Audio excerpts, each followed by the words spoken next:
To accept the agenda, moved, seconded. All those in favor? Okay, so that's carried. First item, we have a delegate from the BC Community BAT program, Paula Rodriguez de la Vega. So I'll ask our CAO if you want to introduce this or no comments. Okay, so Ms. de la Vega. Let's see, turn this on. Can everybody hear me okay? No? I need to speak up. And thank you very much. Thanks for having me today. Now, I know I did bring a presentation. May I ask how to get it started? Do I have to push a button? There we go. So good morning, everybody.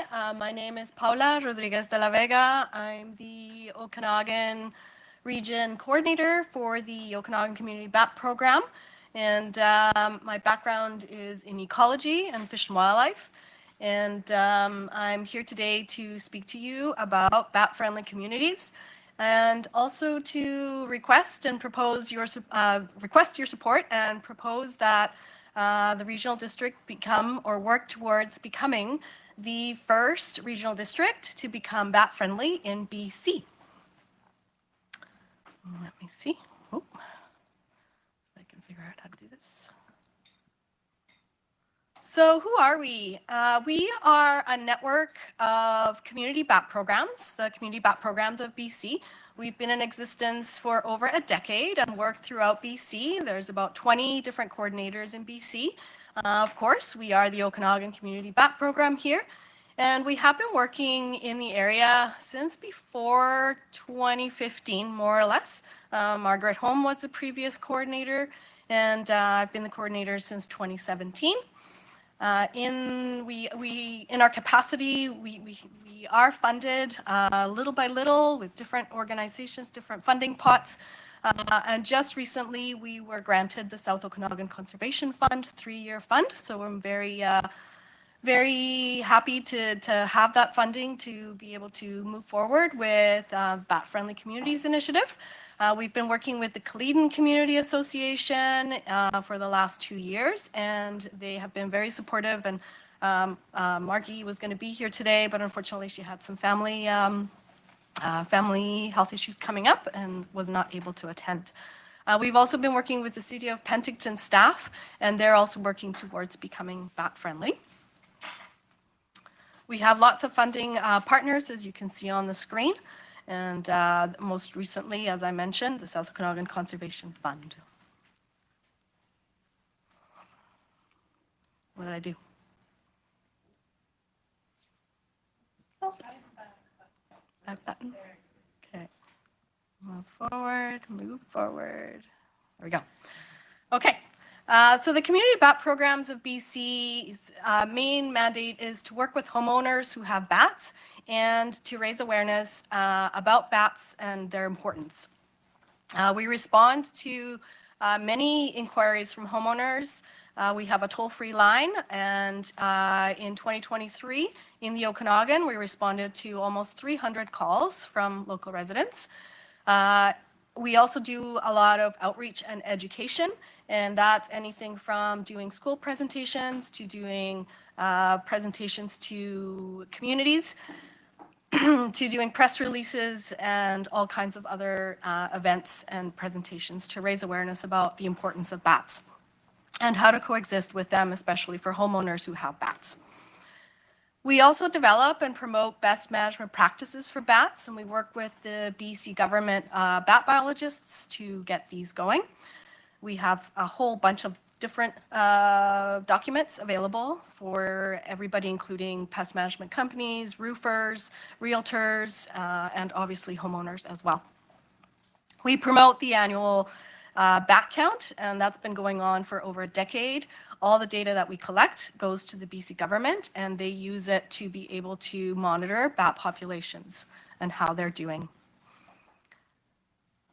We also work with homeowners to collect guano, and so the bat guano is their droppings, and we can send it in for DNA testing so that we can ID what species of bats they have on their property. We're also actively involved in monitoring for white nose syndrome. This is a disease that has killed millions of bats in eastern North America and is moving its way over here. It is not in BC yet, but we are bracing for it. Part of the way to brace for it is to form bat-friendly communities, and that's to raise awareness about the importance of bats so that they can build some resilience in the face of this white nose syndrome.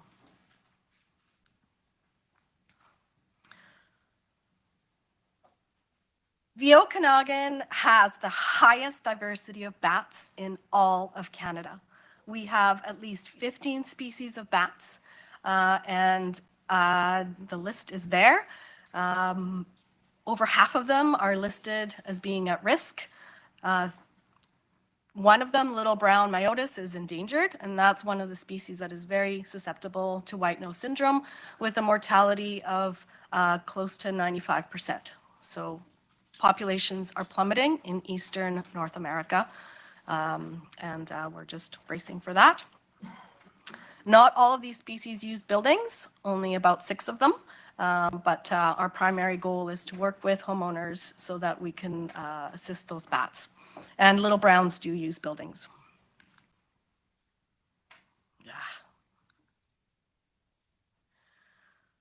So why the heck are bats important? We don't have any fruit bats in British Columbia, or in Canada for that matter. We only have insect-eating bats. And bats, because they eat nocturnal insects, they do eat mosquitoes, they eat a lot of agricultural pests, and also forest industry pests. So a lot of beetles, a lot of moths. And in the US, they did a study, and they found that they were worth about $23 billion in pesticide control, natural pesticide control. And that was a study from about 10 years ago. They're also incredibly important for the economy. I don't know if you guys have ever been to Peachland, but there is a big maternity colony of over 1,000 bats in the historic school building there. And they have formed an organization, BEEPS, the Bat Education and Environmental Education Society, and have worked with the city or town, what are they, of Peachland to promote bats and education. And a lot of people do go there to learn about bats from all over the world. Bats also fertilize plants. Their guano is very rich in nitrogen, and you can actually buy bat guano as a fertilizer at some garden stores. That's now almost in the process of being prohibited because of white nose syndrome, because that's how it's transferred. But you can certainly sweep your bat guano if you have any bat colonies and put it in your garden as great fertilizer. And ecologically, it's also important because bats forage in aquatic ecosystems for insects, and then they fly up the grasslands or up into the forest, and that's where they poop. So the nutrients are being transferred from aquatic to terrestrial ecosystems. They do face many threats, everything from habitat loss, including urban development, agriculture, pesticides, and poor forestry practices where they occur. They also face loss of roosts. So some bats use old barns and buildings, and some of those are falling over due to age, or they're collapsing, or they're being destroyed as well as development occurs.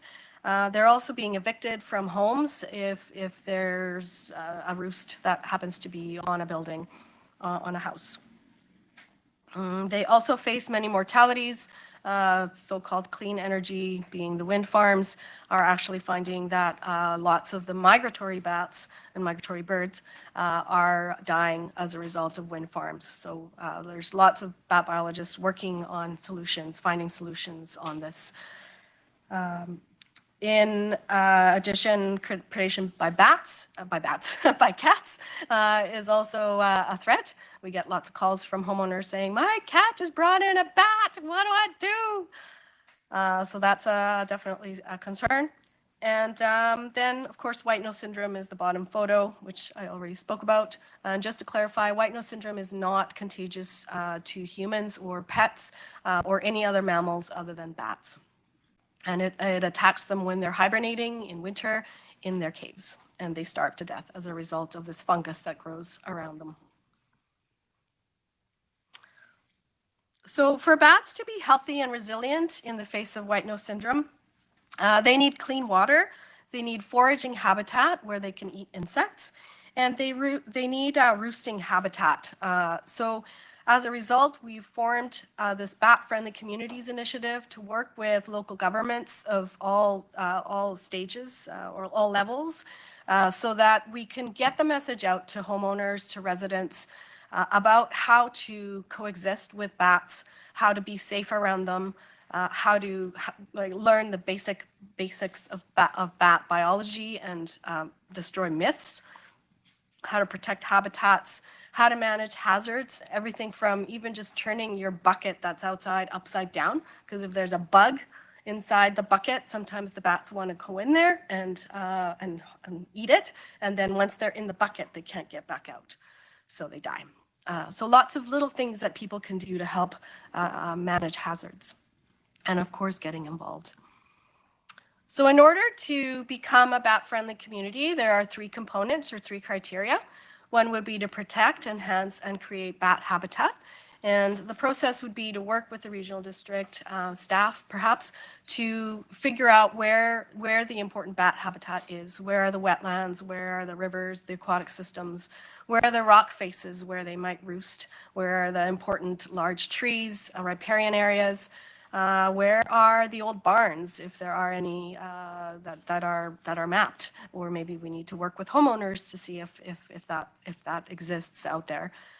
And then we do have a lot of mapping already done of actual homes that have roosts, because that's the people that call us to ask for help. And we do have lots of best management practices. We do site visits to help them out with all of that. And installing bat boxes is another option. That's a bat condo there on the right-hand side. Another component or criteria is to provide information about bats. So this would mean having the regional district put some of this information up on their website. So if any homeowner has a question about bats, they can easily access these best management practices so that they're not excluding bats during their maternity season in the summer, for example, and are using best management practices and excluding bats in the fall or winter when the bats are able to move around and the pups have grown up and can move. And then the last criteria is to promote learning. So this would mean having the regional district assist with or embracing and promoting Bat Week, which is at the end of October, and Bat Appreciation Day, which is April 17th. And this could be through the recreation activities or department that you guys have. And there are several other communities that have already become bat-friendly. Richmond was the first in the Lower Mainland. Comox was the first on Vancouver Island. And Delta and Port Moody have come along as well, and they have very larger staff and even have some very dedicated staff members that only do this, which is amazing. But they, of course, have very big resources. And in the Okanagan, we do have Peachland.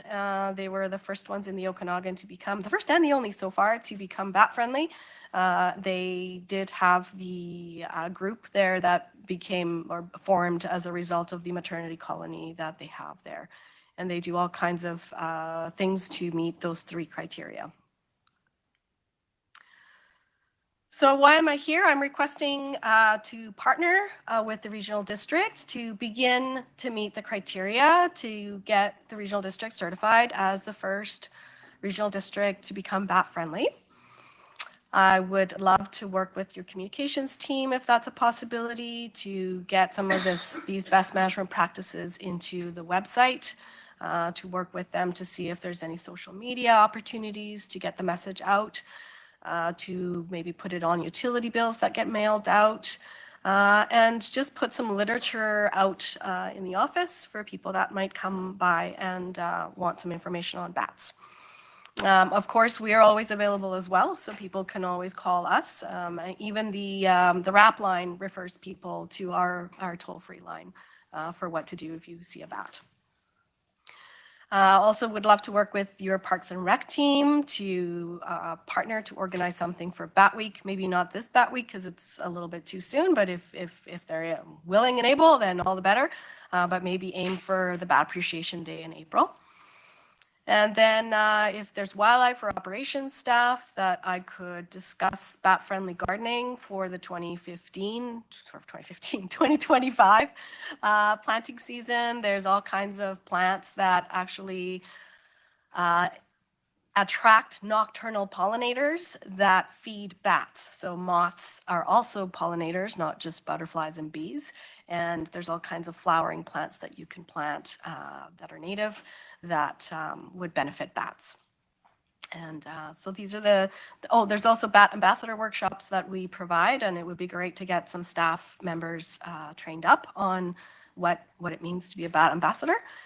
And you're already providing space. Thank you very much. We're offering a pest control workshop in November.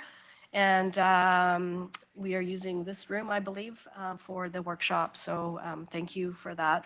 You're already on board with that. And of course, I just want to say thank you for providing the funding through the South Okanagan Conservation Fund. And I believe that's it. So any questions? Oh, I do have some bats. Maybe I'll pass these guys around just so that you see how small they are. These guys are about the average size for the bats that we have here. The hoary bat is a little bit bigger by maybe an inch, and the smallest bat is about an inch smaller than the smallest one that's on there. Questions? If I could, just before we get to questions, you've asked us to consider being a bat-friendly organization, and I'm just wondering if you could recap the 3 components of that program. Am I able to reverse, please? Sorry about that, Adam. I guess we weren't done. I have it on the top of my head, too, if that's a problem. Adam, are we going? Oh, there we go. Okay, it's the very last one, or almost last one. Just to scroll through here.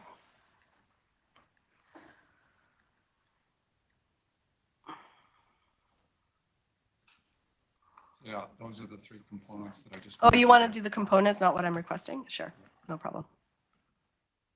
Okay.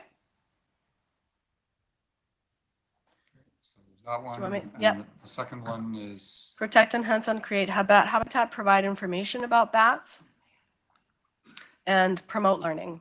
Okay, so that's the general parameters of what a bat-friendly program is. Correct. Right, questions. I've got Director Monteith, I've got Director Holmes. Through the chair, thanks, through the chair. Thank you, Paula, for your presentation. As you heard, Culleton has absolutely embraced this. So at our last Parks and Recreation Commission meeting, the commission had quite a conversation about it and actually put a recommendation through the minutes to start doing our planting in our park that's bat friendly as well as fire smart. So that is my question. Did you do a review and a comparative of the planting of fire smart to make sure the plants are fire smart and bat friendly? That's one of the things that we're working on. Yes, so we have a very thorough, so we have in the guide, and I'm happy to leave some of these copies, or they're also available on our website, or I can send you the digital copies. There is a quite substantive section on the back about bat-friendly gardens with all of the plants, but that's for all of BC. And they're mostly native plants. They don't, we didn't, when we built this, we didn't consider fire smart. So we are going to be doing that as well so that it can be Thank you. Partnership for that. Director Holmes. Thank you for your presentation. I've been interested since we were on that tour at Sunoka Park, and you showed us the bat houses there, which was amazing. This is I think this is a great program. I'm the mayor of Summerland, and I've looked at it for becoming a bat community friendly community in Summerland. I guess our concern is our staff capacity to be able to actually do it, and specifically communication staff, which we don't really have any, and so and smaller communities wouldn't. So I guess, is there another way where, community groups could do the heavy lifting on these sort of things so it doesn't fall on the local governments so much? That's the only thing that's kind of deterring us is the big question of how much staff time is this going to take? Right. Ms. Rodriguez? Thank you. Delega, sorry. It varies depending on the capacity of each community. So in some communities, they're able to do, like, for example, the Lower Mainland has lots of staff and they've gone full on with their capacity, versus somebody like Peachland does not have staff, and but they have a small community group. Comox doesn't have staff either, and what they've done is they've just plugged stuff into the website. And the community BAT program coordinator there, which would be in this case me, does a lot of the presentations and invites so the community, the government agency and the coordinator work together to try and bring those presentations forward to the community. But the main thing is, if you could just get it on the website or put it up on the main office, then that information, the idea is to make residents aware that bats are important. Don't squish them. Don't just kill them. They're not pests. A lot of people don't know that. They think they're rodents, that they multiply like crazy. They only have one pup per female. They don't scratch. They don't chew.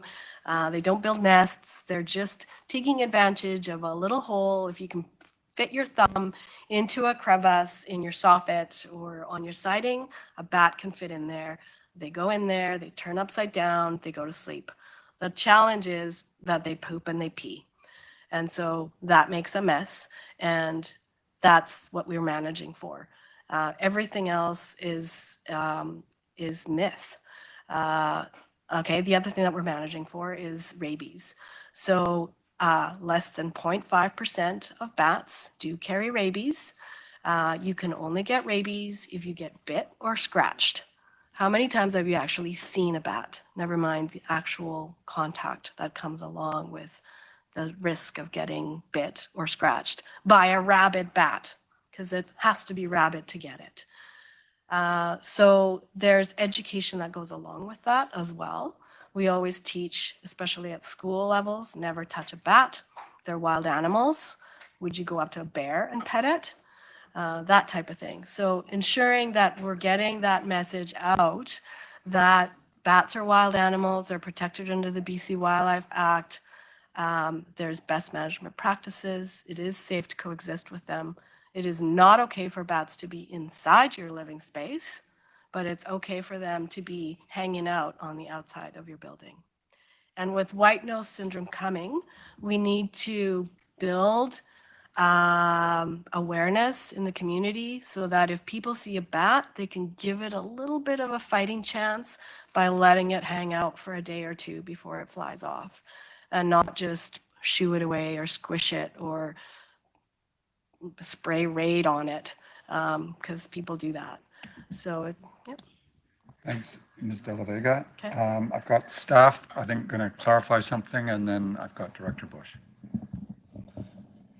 So in regards to a capacity for staff, if the regional district board decides to take this on, we're in the process as having the staff strategic priorities, and this can be added on, fitted in within what our work plan is. And as far as the smaller municipalities that doesn't have capacity, we can do that on behalf. You are paying into it, the electoral areas and the municipalities, and that's something we can do as a team and make sure that the staff of each area is informed of what we're doing, and if you as a council or board members need anything, we're there for you. So just wanted to clarify that. Thank you, CAO. Director Bush. Morning. Morning. I often wondered how dangerous are wind farms for bats, because to me the fans turn so slow that a bat could dodge it easily. Mm-hmm. But is that just a perceived danger, or is that real? Like, is it... It's real. There's active studies that have been going on, and the main reason that I understand, I'm not a wind farm biologist, but I've read some of their papers, is that migratory birds migrate at this time of year, and it's also mating season for bats. And the bats that migrate south, we have 3 species, they also use trees to land and do the courtship performance or behavior. And so we've now gone and erected these artificial trees in the landscape when the bats are migrating. So there is a lot of work already happening, working with the wind farms to reduce or turn off the machines when the migratory period is going on, and when at nighttime, because it's only at nighttime that they're flying, and only if it's not windy, because when it's windy, bats actually don't tend to fly as much. There's no insects for them to eat when it's super windy. So that there is a very easy way of working with wind farms. But yeah, there's been counts of mortalities done, and it's significant for those 3 migratory bird bats. Thank you. All right, I'll go next to Director Canode. Thank you. And through the chair, in the Willowbrook area, we've long known the value of having bats around our areas. I was blessed to have a small colony stay near my house, and our mosquito counts were very low along with other insects. So I'm much in favor of seeing the information on our website. We seem to have trouble finding information on bats. So I think this would be a blessing to the area, especially with new people moving into the area that have misconceptions on bats. So thank you very much for your presentation. Thank you. I know that we do have a bat ambassador that is going to be setting up a booth at the Willowbrook Fair or something. You guys have an event coming up soon. So I've given her a whole bunch of information. Thank you. Okay, thanks. Any of the, right, thank you. Director Roberts.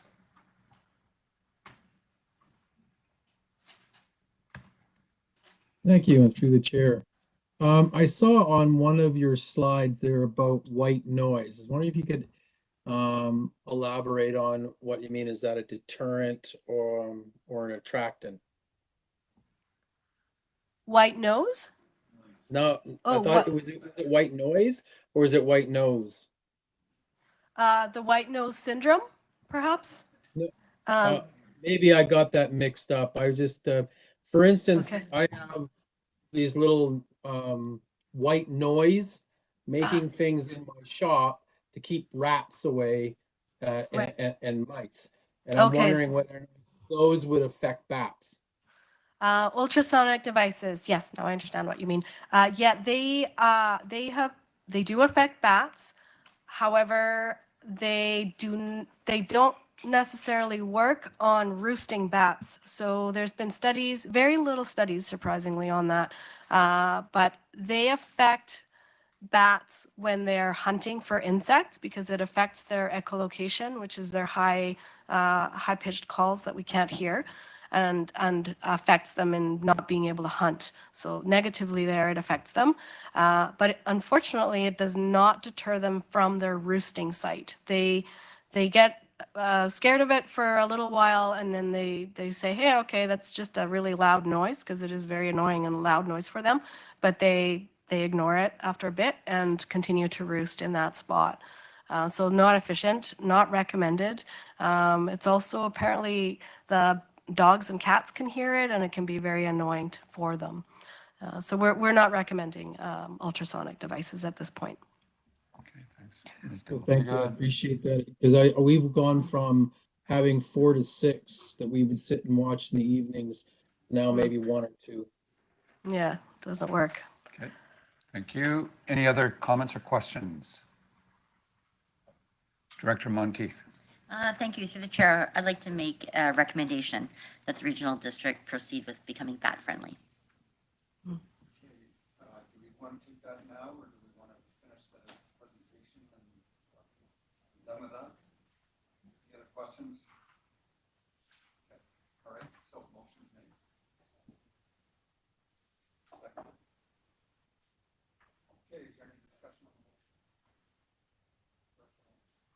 I certainly supports the idea, but as the CAO said, I'd rather it be discussed at strategic planning because what does it mean? If it means something's dropping off, I'd like to know what's dropping off. Where do we put this in our list of priorities? I think we should do this in the proper order of things. Okay, other comments or questions? Director Watt? Thank you, the chair. So I somewhat agree with that. I think this is best to have us as a committee recommend back to us in about an hour that we have staff look into this with regards to a budget and time restriction, and then let us make a recommendation at that point. So to the mover, I guess I'm just wondering, would you consider asking staff to bring a proposal forward? Is that an acceptable amendment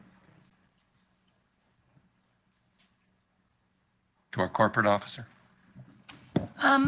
Is that an acceptable amendment to this being that the RD become a bat-friendly community? Are you suggesting staff bring forward a report, or are you suggesting it be referred to strategic planning? Because either one of those could be an amendment to this, what's Okay. currently on the floor. All right, so, okay. Amended to have it come forward in strategic planning. So that the RD discuss it, strategic planning, the feasibility of becoming a bat-friendly community. Okay. Okay. Good enough for you? All right. Any further discussion on that before we call the question? Okay, all those in favor of the motion?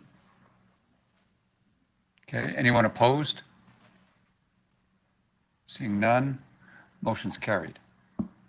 Okay.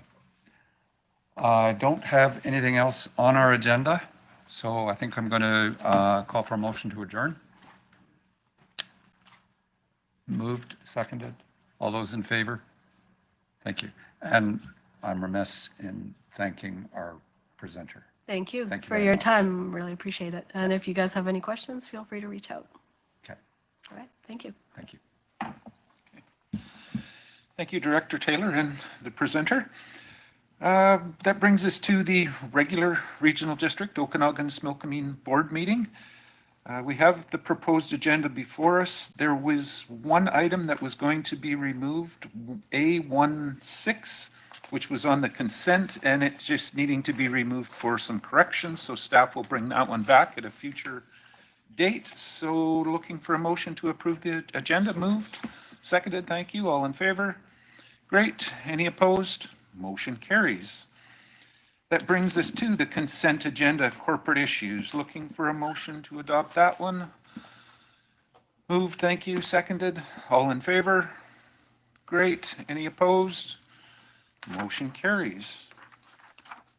There is no development services core or consent agenda, so that takes us straight into the regular development services. Rural land use matters, item B1, and I'll go to the CAO. Thank you, Chair. This is a temporary use permit for in electoral area E.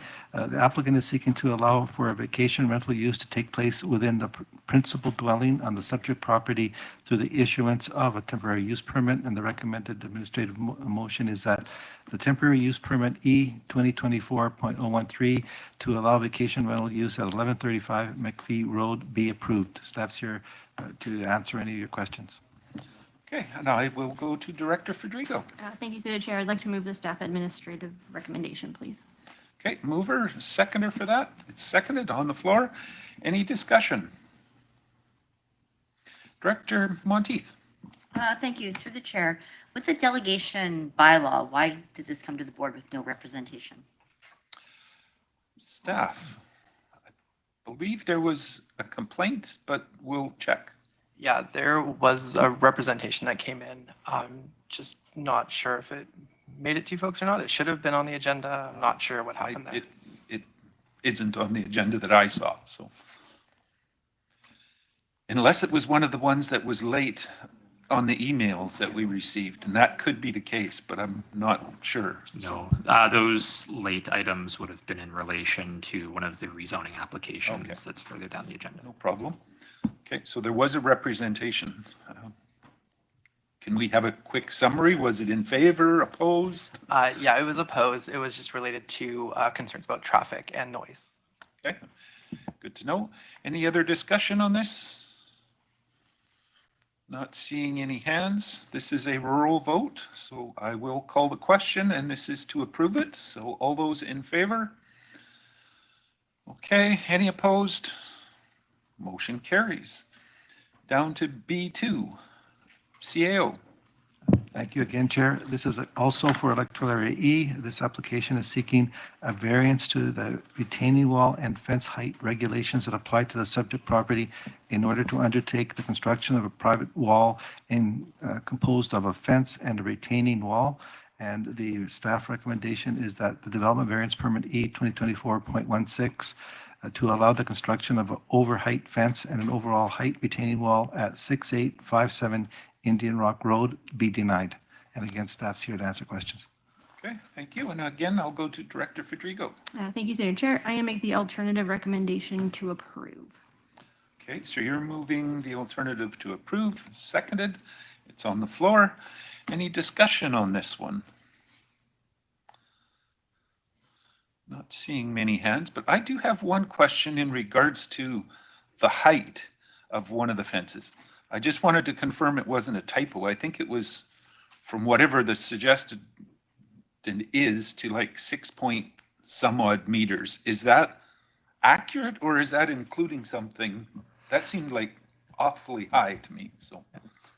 It is accurate. However, it's due to a quirk of the zoning bylaw. The definition provided in the zoning bylaw for a retaining wall is that it needs to be holding back or supporting soil. So some portions of this structure will be, the lower portion is, I believe, like concrete reinforced, and the upper portion is a typical fence. However, under the zoning bylaw, some portions of this structure, the entirety of both components would be considered a fence because they are not holding back soil. Retaining wall and the fence sitting on top of it. Okay. Yeah. That, depending where along the structure you're looking at, some portions of it, some portions of the lower part of the wall will be holding back soil and would be considered a retaining wall. Other areas are not holding back soil and for that reason would be considered a fence. okay. All right. Any other discussion on this? Director Monteith? Through the chair, the photos in the second attachment, are they what's there currently, and how tall is that comparative to what they're proposing? Staff. I believe you're referring to attachment number 3. Or no, sorry, attachment number 4. Yeah. The attachment number 4 is a conceptual drawing provided by the applicant, so that's what is proposed. What is there currently, it's just flat land. Yeah, there's nothing there currently between the two properties. Okay. Any other discussion? Seeing no hands, again, this is a, oh, go ahead, Director Taylor. Just how tall is the fence component above ground? Do we? On top of the retaining wall? Yeah. Exactly. Like what's the tallest height of that? I believe it would be 1.8 meters, which is in accordance with the zoning bylaw. However, the fact that it's situated on top of a structure that's not holding back any soil, the entirety of that would be considered fence as defined by the zoning bylaw. So that does increase it to about 6 meters, I think, is the highest projection. So I got to admit, I'm really struggling to understand this completely. So, I mean, are we going to have something that is really a retaining wall that's got solid matter on one side of it with a 6-foot fence on top of it? Or are we going to have something that's basically 20 feet tall and might need to involve engineered beams in order to ensure it can withstand with wind, et cetera? Through the chair, both of those statements would be correct. Along the length of the property, there is a difference in grade. So at the roadside area, part of the structure is retaining soil. And as you progress towards the lake, there's no soil being retained, and that would be the reason for that large height. Okay, so follow up? Sure. Wind comes along and the thing blows down. Damage to property on both sides. Who's liable? What's the liability on the RDOS? Okay, staff can. So as I understand it in speaking with the building officials, fences are not generally subject to BC Building Code. In this instance, the structure would be considered a fence, and I have been informed that it would not be subject to inspection under the BC Building Code. So in that scenario that you've described, it would be a civil issue between the two property owners. All right, any other discussion? Director Knodel, I see a hand waving. Go ahead. Just kind of to staff and through the chair, how high is this fence in relative to the average yard height that would be in front of it? I mean, if there's a dip or a depression there, I get that, and it kind of skews the idea, the visuals. So where you're standing in the yard would make quite a difference to this fence. So do you have that information, please? Ben? So if I understand correctly, you're referring to like what is the highest point between the two properties?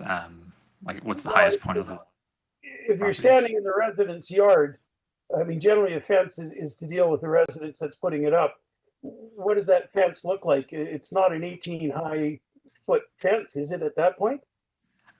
At the highest projection, it is 6.2 meters. But from where you would normally stand, say on the entrance to the house, to the resident. So in this case, the subject property it is recessed from the road. So there is a difference in grade from the roadway down into the property. However, or between the two properties, that difference, there's no difference in grade. So that highest projection would be the 6.2 meters. Okay. Any further? Director Gettens. Yeah, thanks to the chair. I just wanted to say I'm going to vote. I've heard like the concerns and everything, but I'm going to vote in favor of this because this is, as we know, is the same property that was here at the last board meeting. And if you look at page 6 on your administrative report, you'll see the side of the house that's part of the problem for the neighbors. And the neighbors, I guess, to the north of this house, I understand that they're looking for some privacy and some blockage from the 5-bedroom rental that they now find themselves living next door to. So I don't think this is an ideal situation, but I think they're trying to mitigate the impact of having potentially 20 renters a night at their neighbor's house. And so that's why I'm voting for it. I think it's unfortunate, but I think these people deserve to have that privacy and their safety of their property. Okay, any other discussion? Seeing no hands, again, this is a rural vote, and this at the moment is to approve it. That's the motion that we're dealing with. So I will call the question. All those in favor? Okay, and those opposed? Director Monteith opposed, motion carries. B3, in Area F Development Variance, CAO. Thank you. As you stated, this is for Area F. This application is seeking a variance to the keeping of honeybee general use regulations that apply to the subject property in order to formalize the placement of 8 honeybee hives in front of a principal dwelling. And the administrative recommendation is that development variance permit F 2024.018 to formalize the placement of 8 honeybee hives at 1124 Park Place be denied. And again, staff's here to answer your questions. Okay, thank you. And I'll go to Director Gettens. Thank Direction you. on this one. Yeah, I'll move the administrative recommendation to deny it, please. Okay, moving denial, seconded. It's on the floor. Any discussion? Oh, before we do, when we do have the motion to deny, I could ask, is the applicant in the room? I'm assuming that's you, ma'am. If you wouldn't mind coming up and give us a brief rundown on what you're proposing, and if you could, the button in the center, and there should be a green light that comes on. Perfect. Yes, we've had these honeybees for 14 years. They're I don't know if you've read all the background material. I assume you all have. Um, We got a new neighbor a couple of years ago, and she's running a daycare in her backyard. And every spring, she puts out a wading pool on the first warm day. And of course, all the various wild bees, hornets, wasps, hover flies, everything else, and our honeybees rush over because it's a nearby water source. And then she complains, and I hear the kids screaming and swatting at everything that's coming at them. No one else has a problem in our area that I'm aware of because no one's ever made a complaint. We have a large vegetable garden. We have a large flower garden. I'm a David Suzuki Foundation Butterfly Ranger. I took all their training, and I just completed this summer a large area of about 45 feet by 10 feet that's all full of bee-friendly and hummingbird-friendly flowers. I feel that we should be focused more on protecting pollinators and encouraging local food security. Bees, honeybees are actually very gentle creatures. I've gone into a lavender bed and worked among them, and I've never been stung. I've been stung by wasps, and I have to carry an EpiPen. I've been stung by hornets. I've been stung by ground bees, mason bees. I've never been stung by a honeybee. We had a cat that passed away a couple of years ago, and he used to go out and sit on top of the hives in the middle of a cloud of honeybees and just meditate. So the fact that our neighbors are concerned about our honeybees makes me wonder if they haven't encountered wild creatures really before. And as they're saying, they're from Alberta. They're from Sherwood Park, originally outside of Edmonton. Alberta's got a huge wasp problem this year. And if you share with all the wild creatures, for example, if we get wasps show up, I always cut a piece of meat off, put it on a saucer, put it on the corner of the table, and then they give us entertainment while they saw off hunks of meat and fly away. Honeybees are not really the problem here. I understand that we are stretching the limits of the requirements for land, but we're close to the 1 acre requirement, and we would really like to keep these bees. We are not the beekeepers. They are owned by the people who have Okanagan wildflower honey. They sell honey at the farmer's market, and we get a nice cream pail of honey a year as rent. That's it. They do all the work. They also use us as an isolation spot if they have a problem with any of their hives. They'll bring hives up to isolate the queen and her brood to get them away from the varroa mite or any of the other issues that attack honeybees. And we know that Canada-wide there are problems with honeybee diseases and infestations. So we are asking that we can be stewards for honeybees rather than being denied strictly by the rule book. Any questions? Okay, I'll check with the board and see if there's any questions for the presenter, Director Taylor, and then Gettens. Go ahead.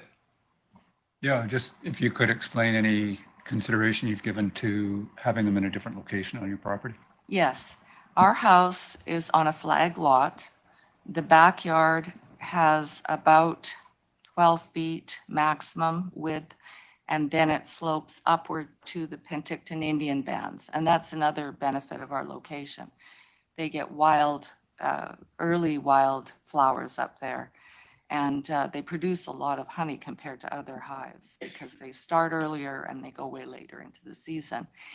Our side yard, which would be to the north end, in order to access that, the truck of the beekeepers would have to drive across our septic field, and that won't work. In order to follow the rules to get away from the property line in any direction, they'd have to go across the septic field. So that won't work. Moving it a little away from our driveway, this side of the septic field, we're still going to have a problem not being far enough away from the front yard. The front yard has a strip of about 6 feet, and then there's a slope up to the house. So the way the house is situated, we just don't have a backyard, which is the recommended placement. Director Gettens. I think that answered my question. Thanks. Okay. Any other questions? Sorry, I do have a Go ahead. question. Yeah, thanks. So in the letters from your neighbors, one of your neighbors has tried to work with you last year to do some mitigation to try and keep the bees away from their property. Have you done anything like that? Do you have water sources on your property? Yes, we do have water sources on the property. Can you tell me more about the water sources? Of course, you see, keeping bees on the property is really an oxymoron. You can't lasso bees. You can't tell bees. No, I "This is the understand that, property but I line." think what she's saying is that the bees We are didn't have coming- enough water on our property, so her water is attractive to them. Right. Yes, we do have water on our property. We have a big basin of water that we fill daily in the backyard, close to the back entry of the house. And they take that over. The birds use it early in the spring, and as soon as the bees start getting active, the birds don't have the bird bath anymore. We were away in Cuba last year, and we didn't get back until late March because of COVID timing and things like that.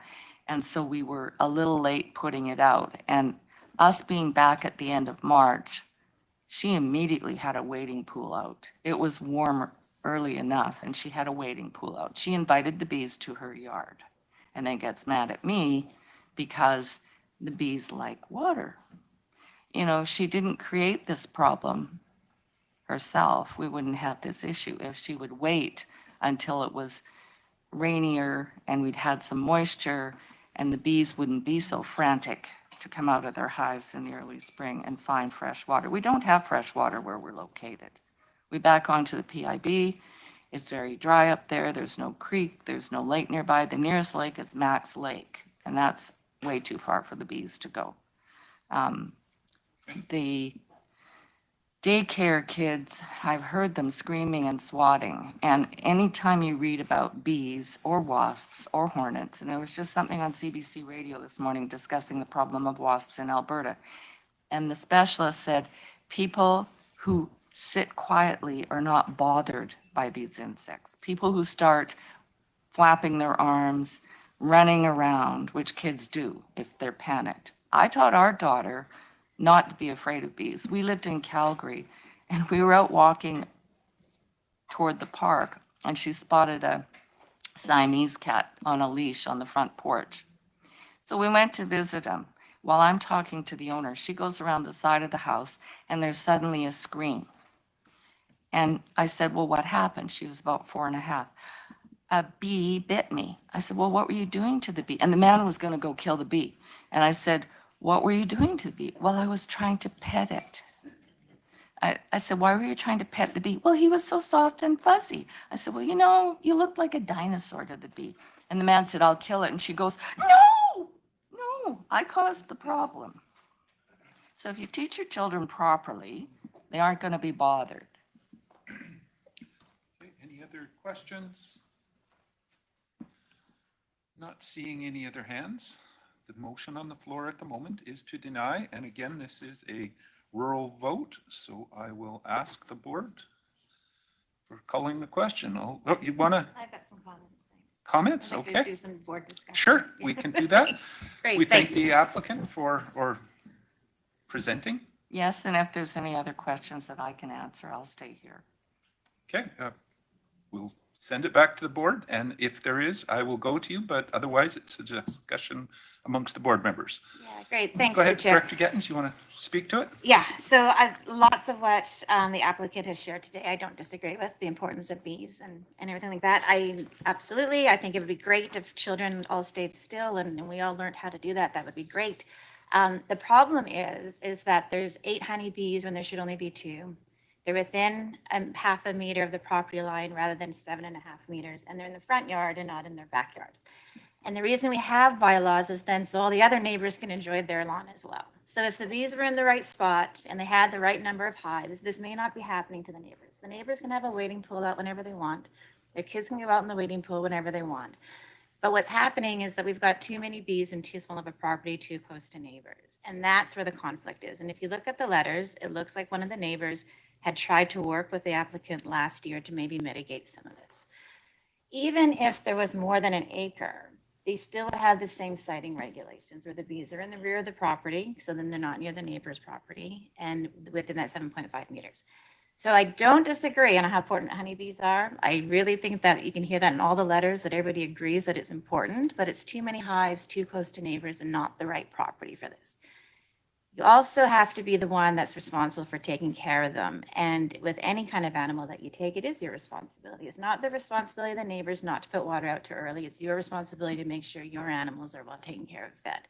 So what this is demonstrating is too much hive activity in too close of an area with too many neighbors close by. It's just not the right one. And our bylaws make sense in this point so that the neighbors can also enjoy their property. Okay, any other discussion? Director Federico? Thank you, through the chair. I'm kind of struggling with this one and just looking at the placement of the house and logistics of where beehives can go. You know, it's a social construct that you can't put things in your front yard. So I'm not sure that that's an argument that I am comfortable with. Looking at the setback of where their house is and the length of their driveway, like I get that it's not opportune with where their neighbors located, but with the challenges with trying to get into the backyard, we're also impacting economics and another company within the Okanagan that's successful, and this is part of their livelihood. Not disagreeing that having a daycare and children next door, we want to be mindful. Children are always sticky. It's likely that they've got juice boxes and freezies and their lunch and everything else that's out. So I don't know that it's fair to pin bees and wasps and things coming from having a hive in a front yard. There's, you know, logistical challenges there in keeping children safe, but part of it is also what is out and being mindful of what bees and wasps are attracted to. So I'm a little challenged with this one, but yeah, thank you. Okay, Director Monteith? Thank you. Director Federico basically stole my thunder. I agree. We should have bees, but we have a bylaw that says 2, not 8. So I can support 2, not 8. Location makes sense to be in the backyard, not the front yard. People deserve to enjoy their property. That's why we have our home. It's our largest asset.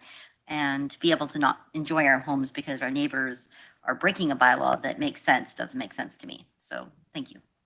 Okay. Director Coyne, Senior? My problem with this one is that this has been going on for 14 years. Why all of a sudden such a change? Is it because of the property use next door has changed? Or like 14 years is a long time for everybody just to not notice it. So that's what I struggle with on this one. Thank you. Okay. Director Knodel? This is part of the problem with over urbanizing in rural areas, and it's going to keep going on. You know, for as long as we keep building more and more houses in the rural areas. We've had a couple of beehives from time to time at our property, and we've never really had a problem with the bees, even with the hot tub and feed watering troughs around our property. But kids are different. They panic right away, and that's something that's not going away. I'm quite torn on this one. I see the point for people needing to be able to enjoy their property also. Thank you. Okay. Director Gettens, final word? Yeah, thanks. And I think it is tough. Like, I don't disagree that it is a tough decision. And that's why bylaws are handy to have, because the decisions were made. And then the neighbors also get to follow the bylaws. And so if everybody follows the bylaws, then that makes the tough decisions easier to do. And it makes us a consistent board. As far as something happening in 14 years, I don't know. I don't know if there's more hives. I don't know if there's a new neighbors, but the bylaw has been that way since 2017. And that is the truth. Like, that's what's happening. And again, like, I understand like about the front yard being a social construct, but it's in our bylaw. And that's what makes these decisions much more easier to do, is when you have a bylaw and then everybody gets to enjoy what they're doing. So I just have to follow the bylaw on this one. And I think people, like Director Monteith said, people get to enjoy their properties for what they're doing in them. Okay. Oh, Director Federico, and then we're going to call the question. Thank you to the chair. Is there like a grandfather clause with this then, if they've had them for X amount of years and this just came in? If the bylaw changed in 2017, then is there something that if they've been doing this previous to that? Staff can answer that, I'm hopeful. Yeah. So the applicant did describe in the rationale letter that was submitted that the beehives on the property, there is seasonal removal of those beehives. And for that reason, it wouldn't benefit from non-conforming provisions in the Local Government Act, since they are being annually removed from the property and then replaced on the property. Okay. Go ahead. Yeah, I'm gonna go. Director He's already Coyne, gone. Junior, and then So Senior. bees are not I don't know if you know anything about bees, but you know, my dad and my great grandfather used to have bees, and you know, they move around. That's the nature of beehives, is you don't leave them in one spot, you move them around. So I see a huge problem with our bylaw and the definitions of our bylaw if we're going to allow bees, but then if they leave because that's what bees do, then it becomes a seasonal and it's no longer part of the system. I mean, a 14-year run on beehives in a location, you move your beehives around. Like they're not a static thing. We had them in a trailer, we moved them around all over the place, but they went to the same place year after year in the same spots. So I take some concern with your definition of it's not grandfathered in because it left the property, came back to property, like 99% of the beehives out there. I mean, that's how we have pollination around the world, is because we move beehives around. So I have a problem with that. Okay. Well, Director Coyne, Senior. Spencer took it away there. Okay. All right. Go ahead, Director Watt. And Sorry, then I'm and gonna- again, knowing this is going to be rural, just a comment that my personal belief from a process perspective is if you're not willing to change the bylaw to encompass every property, I'm not sure making an exception here just because it's been there for very long makes sense. I mean, ultimately, the bylaws are there not protect the people with bees, is to protect the neighbors surrounding them. And I think that we're looking to not be sensitive to the neighbors' concerns here. Okay, that's a valid point. Seeing no other hands, rural vote. And at the moment, the motion is to deny, correct? So everybody's aware of what we're voting on. I'll call the question. All those in favor? Thank you. And those opposed? Director Federico and Knodel and Coyne. Motion carries. B4. Not at this point. If you have some questions, you can probably get better answers from staff, and they'll be available afterwards for sure. B4, item official community plan bylaw amendment, CAO. Thank you. This affects electoral area I. The application is seeking to amend the zoning of the subject property in order to allow for a 4-lot subdivision. And the staff recommendation is that the electoral area I official community amendment bylaw number 2683.08 2024 and the Okanagan Valley zoning amendment bylaw number 2800.42 2024 be denied. Again, staff's here to answer questions. Okay, go to Director Monteith. Thank you. I'd like to make the administrative recommendation, please. Okay, so you're moving denial. Is there a seconder for that? It's on the floor. And again, as it's a motion to deny, is the applicant in the room or on, in the room? Great. If you'd just come up. And again, in the center of one of those little consoles, there's the button and a green light should come on and you're free to speak. Okay. Go ahead. Thank you. My name is Jeff Gagno, and I am the agent for the property located at 100 Turtle Lake Road. As discussed, we are proposing a OCP change and a rezone to accommodate a 4-lot subdivision. Currently, the zoning is resource area with a minimum parcel size of 20 hectares, and the proposed rezone to large holdings 1 would be a minimum of 4-hectare parcels. We understand that the subject property does not lie within the regional growth area. However, we feel that the proposed rezoning and creation of 4 new lots would allow for reasonable development and provide for residential lots in a rural setting.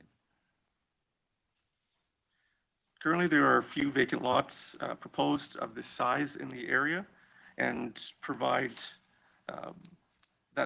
for building of this type of property. Currently, the property is served by a common access road and Turtle Lake Road, both of which were constructed by up to Ministry of Infrastructure standards. The proposed lots would offer easy access to amenities within Okanagan Falls and as well as Culleton and the Penticton area. These lots would offer manageable acreage in a rural setting and keeping with a low density neighborhood, which we believe is desirable to many potential landowners. Again, currently there's very limited availability of vacant land and zones of the size in the area. Due west, there is large holding acreage, large holding properties, as well as small holding as well. To the north is also resource area, and to the south, I believe, is Crown land. And with those areas, there's also ALR zoning. For the previous subdivision,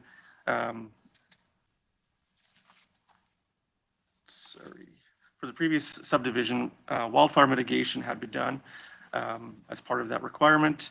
The parcel is sparsely treed, no flooding has taken place, and natural hazards such as slope instability has not been identified. There's also been reports for ESA, agrologist reports, and archaeology reports, again, provided for the previous subdivision.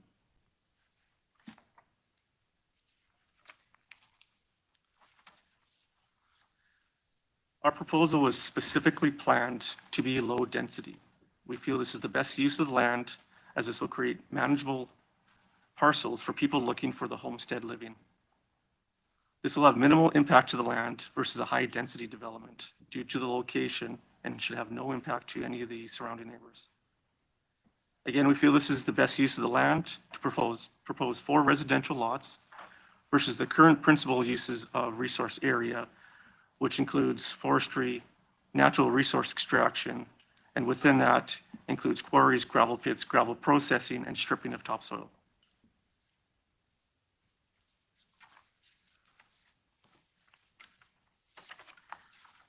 Again, the design of this subdivision was to keep low density homestead type sites. The client has no interest or desire to create high density lots here. We're just looking for a small bump from 1 lot to 4 lots. So it's just a creation of 3 new lots. This property is intended to be retirement for the owner. So he has a very clear vision of how he wants to see this land be developed. He's not looking for multiple housing. He's not looking for a suburban setting in the woods area. We are looking for homestead sites. And we feel that that's important. And again, we feel it's very desirable to provide that type of land.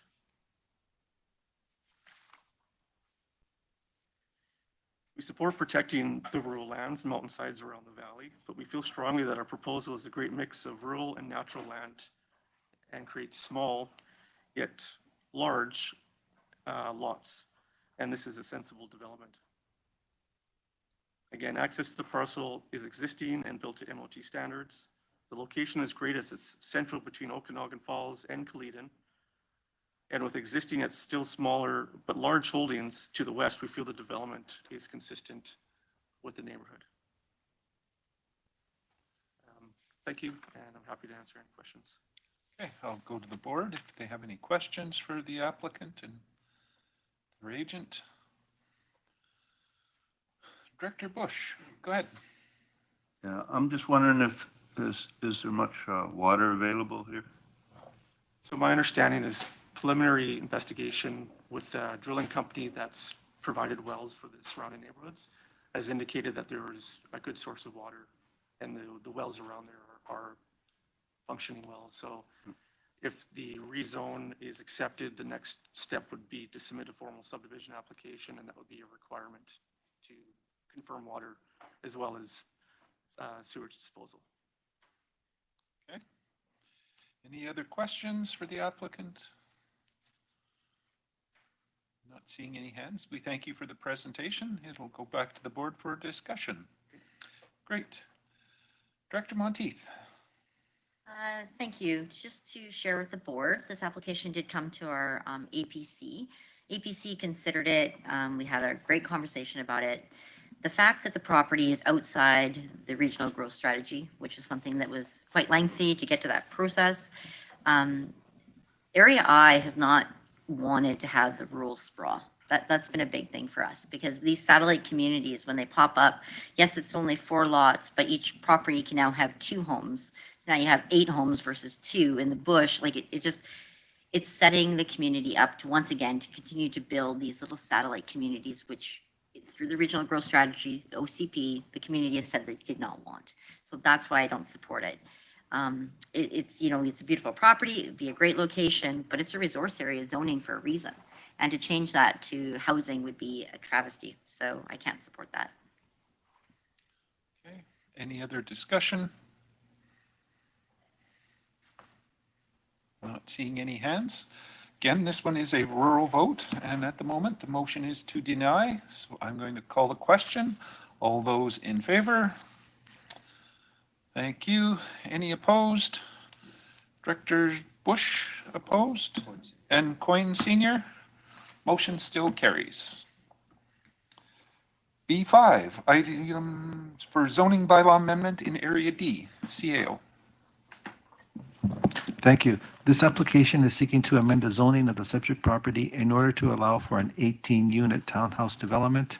And the recommended motion is that the Okanagan Valley zoning bylaw 2800.40, 2022 be read a first, second, and third time. Staff's here to answer your questions. Okay, I'll go to Director Taylor. Direction on this one. Yeah, I'll make the administrative recommendation. Okay, you're moving it. Is there a seconder for that? It's on the floor. Thank you. Discussion? You want some comments? Sure, by all means. Yeah. Go ahead, Director Taylor. Okanagan Falls is the primary growth area within the area. Future land use designation of this property is medium density residential, which this complies with. The proposal also aligns with the province's recently passed legislation, which increases density in a variety of ways in built areas. And the proposed 18-unit townhouse is similar to immediately adjacent properties and basically approximately 60% of what's actually permitted. So. Okay. Any further discussion? Seeing no hands, again, rural vote and in favor or to support this up to the third reading. All in favor? Great. Any opposed? Motion carries. That brings us to Section C, Community Services, support to apply for the Green and Inclusive Community Building Program Grant, CAO. So yes, we'd like to apply for grants. And in this case, we're talking about the community facilities within the regional district. They are managed and maintained by the RDOS staff. Many of these buildings are over 30 years old and require retrofits and upgrades to improve their accessibility and energy efficiency. And with that, we're looking at the recommendation is that the board support the application for grant funding to upgrade and retrofit the Similkameen Recreation Center through the Green and Inclusive Community Building Program. And staff's here to answer any questions you have. Okay. Go ahead, Director Wiebe. Okay, moving it, seconded. Thank you. Discussion, Director Monteith? Through the chair, I recall when Apex Fire Department was looking at doing their building at Apex, and they couldn't apply for this grant because the regional district didn't have an assessment done or a study done to make it. Anyways, any update on that? Go ahead. Through the chair, the purpose of this grant funding is for, there's 2 components. There's retrofits and new builds. When it comes to this one in particular, this was a hammer-ready project. We had some information ready. When it comes to Apex Fire Hall, I'm just not aware of the background of what happened with the Apex Fire Hall, but the purpose of this is for community use buildings, and I think fire halls fall out of the criteria for that. I'd have to double check that one. Okay, CAO, did you have follow-up on that? Just when the staff saying hammer ready, that's, we have it shovel ready. So the project is ready to go. We don't have to have, when we submit the plan, we submit it. This is what our goal is. Okay. Director Coyne? Yeah, just a lot of our fire halls don't qualify for half of these grants for whatever reason. They seem to see them as a different reason or different use, so they don't qualify. This one, because it is a retrofit one, we were looking at the same one. It is available for things that are already existing and shovel ready, as they said. Follow-up, Director Monteith? Thank you. Through the chair, there was something about the regional district not having something done, so they couldn't apply for these energy saving retro, like it was quite a long process that we talked about with, anyways, I'm just flagging it that was something that was a concern. And it was, the fire hall is also going to future be a community building as well. Yeah. So it would fit that. All right, any other discussion? Not seeing any hands. This one is a corporate vote. I'll call the question. All in favor? Thank you. Any opposed? Motion carries. Down to C2, Naramata Fire Hall lease, CAO. And thank you. So with the Naramata Fire Hall, this is electoral area E, and the purpose of this report is to obtain a lease for the from the province over Crown land with the goal of developing and maintaining a secondary satellite fire hall to aid in servicing properties north of Naramata, including Glenfir, Indian Rock, and Shoot Lake Road. Recommended motion is that the Regional District of Okanagan-Similkameen consent to acquire a lease Crown land offered by the province of British Columbia, legally described as part of the subdivision Lot 5, District Lot 2711, Plan 1190. And it also, the plan is A497. It continues to talk about the lease, and it says the term of said lease is 30 years. Staff's here to answer questions. Direction on this, Director Federico?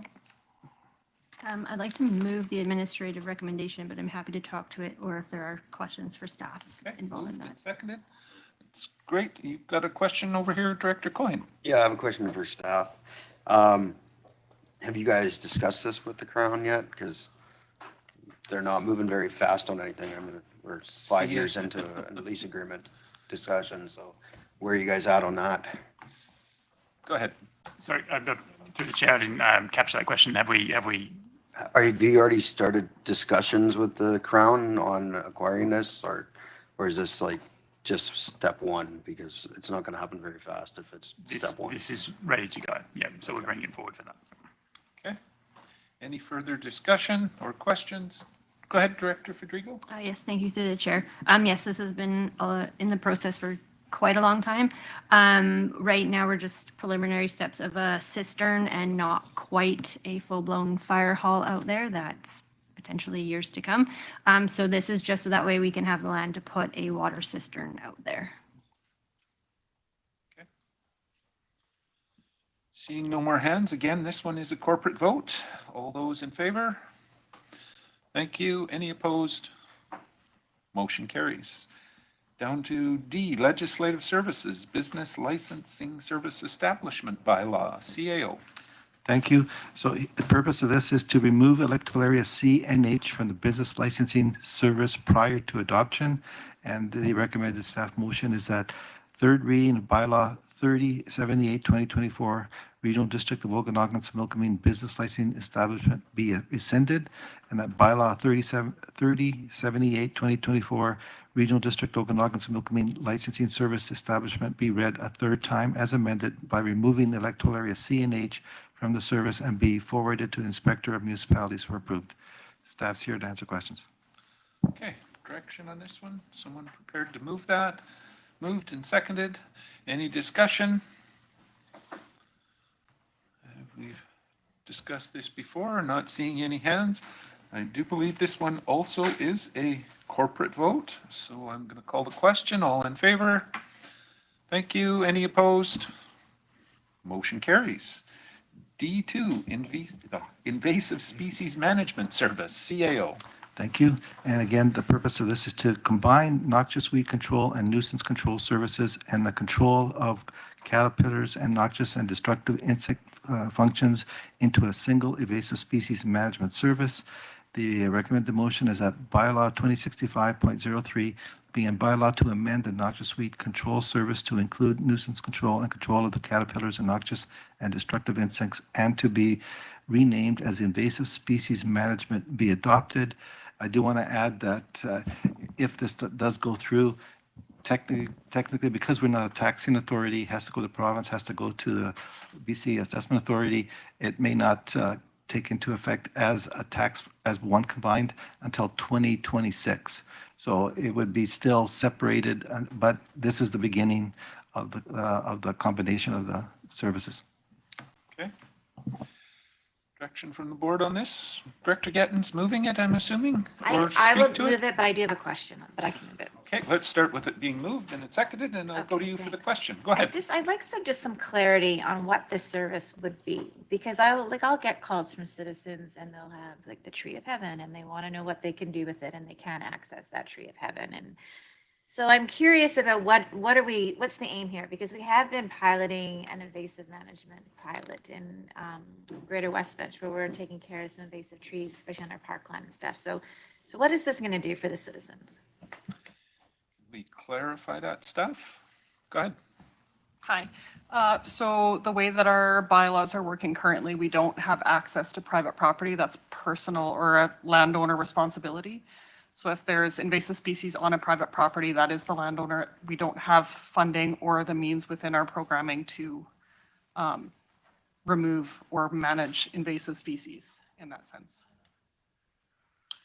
Follow up, go ahead. Thanks. Okay, that makes a really good sense. So then how is this different than what we're doing on parkland in Greater West Bench around removing like the elm trees and stuff in the park? Or is this the same bylaw? Go ahead. So as far as my understanding, the program that ran in West Bench for that invasive species was a grant-funded pilot project. So it's a little bit separate from what our bylaws manage. The way the invasive species program works is that we have a list that's provided by the province of target species. Tree of heaven doesn't fall into that currently, and neither does Siberian elm or the bugs that are associated with it. So we struggle with that just because, again, on private property, we can't manage those invasive species, even with landowner or permission from landowners. We don't have, our program's not set up that way. The bylaw is just meant to consolidate and kind of tidy up so that it's all under one file versus having the 5 different bylaws. I'm still not sure what the citizens are getting then. So is it just taking care of the invasive species like caterpillars or weeds in park, like RDOS land? Is that what this is doing? Yes, and crown. And crown land. Yeah. So for clarity, I think it's the existing bylaws that we've got, just moved 4 or 5 of them into one. We're not making any changes. It's just, instead of 4 or 5 bylaws, we have one to manage this. No real changes because of the list that we have to operate under in terms of the invasive species. Yeah, thank you, Chair. And I think that's a really great move. I guess I'm still just not clear on what the 5 bylaws or the one consolidated bylaw is providing to citizens. Like when I look around, I don't know what citizens are getting with this bylaw. It would be the same as what their current, there isn't a lot to the individual. It's more crown land, parkland, road allowances, that sort of stuff that we deal with at the moment. But I'll go first to Director Coyne and then. So I'm just curious, I see this is just for the electoral areas. Has there ever been discussion with the municipalities to partner on some of this as well? Do we know? Go ahead.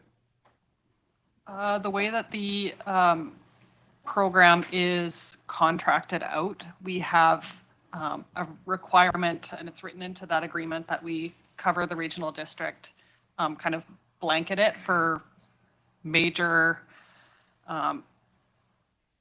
high priority species. So it's, because the region is so big, there's limitations to how far we can reach with that. But as far as I understand it, Oasis does work with municipalities as well on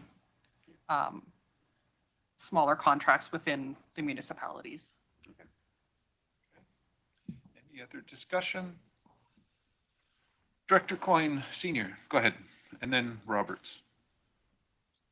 So this invasive species issue seems to be really growing and growing and growing. I get complaints on all kinds of matters from ranchers and forestry and others about this sort of stuff. Is it possible that we could have a workshop on where this program is going, where we think it should go, and some limitations or outreach to other groups, so that we can have a big overall picture? It seems like we're nitpicking at one thing at a time with this this whole program. I'd like to see us either through strategic planning, or I don't imagine it could all happen at that time, but I'd like to see a workshop put together on specifically on this, I guess is what I'm saying. Okay, I'll go to the CAO.